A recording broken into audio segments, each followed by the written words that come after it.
Greetings everyone. If you are on the market for a decent homemade steak marinade, then stick around and be sure to follow this recipe.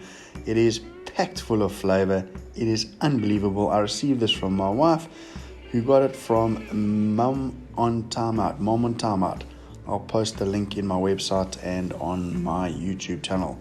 So, went to the butcher, got a decent sized rump, 1 kilogram to be exact, divided it in two and set it one side. Then we get to our marinade. Folks, this marinade is unbelievable.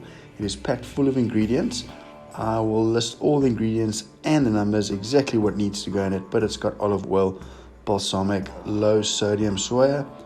Definitely stick to the low sodium soya. If you use normal soya, it's going to be too salty. Then it's got some Worcester sauce, it's got some pineapple juice. The pineapple juice, I'm sure, is there to break it down, the meat down, to make it nice and tender. Some brown sugar, some black pepper, as well as some garlic powder and some smooth Dijon mustard. Folks, mix this all together in a bowl, whisk it up, make sure there's no lumps, and then grab a Ziploc bag. Folks, I often use a Ziploc bag. It just ties in the flavor, it seals it, and you just ensure that the meat gets the full marinade treatment. Once you've done all this, set it aside for a minimum of 4 hours. I was fortunate enough to get the steak done early in the morning, so I had a good 8 to 9 hour resting for the steak in the marinade. So I was super chuffed about it, and it definitely paid dividends when we whacked it on the open fire.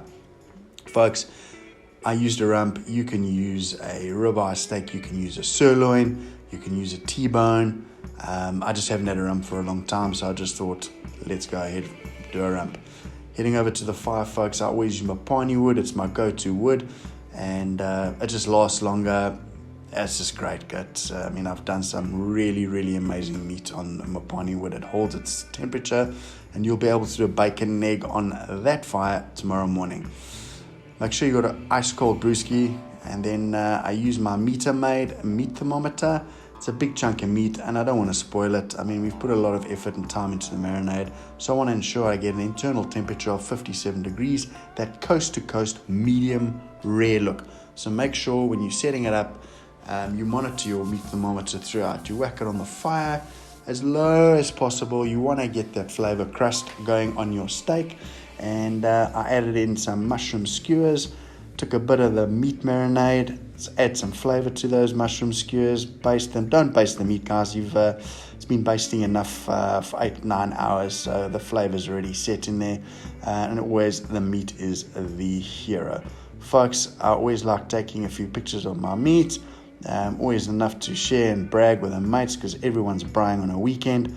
But make sure to monitor the internal temperature on your meat thermometer on your app.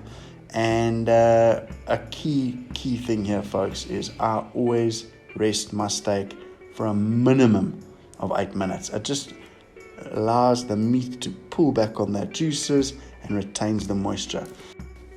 Once you've removed your rump steak, continue basting your mushrooms to ensure they get that nice crispy char-grilled look and effect to the mushrooms while your steak is resting. Once inside, remove your meat thermometer. You'll notice that chef's spoil is always the picanha, which is the rump cap. You'll see I'm cutting it off there, and then you carve. Folks, look at that coast to coast meat, unbelievable. Drizzled with a bit of chopped fresh parsley. Took the mushrooms off the skewers. Unbelievable. I'll definitely be doing this recipe again. We're posting it on my website. Thanks to Mom on Timeout. Link in bio. Enjoy, folks.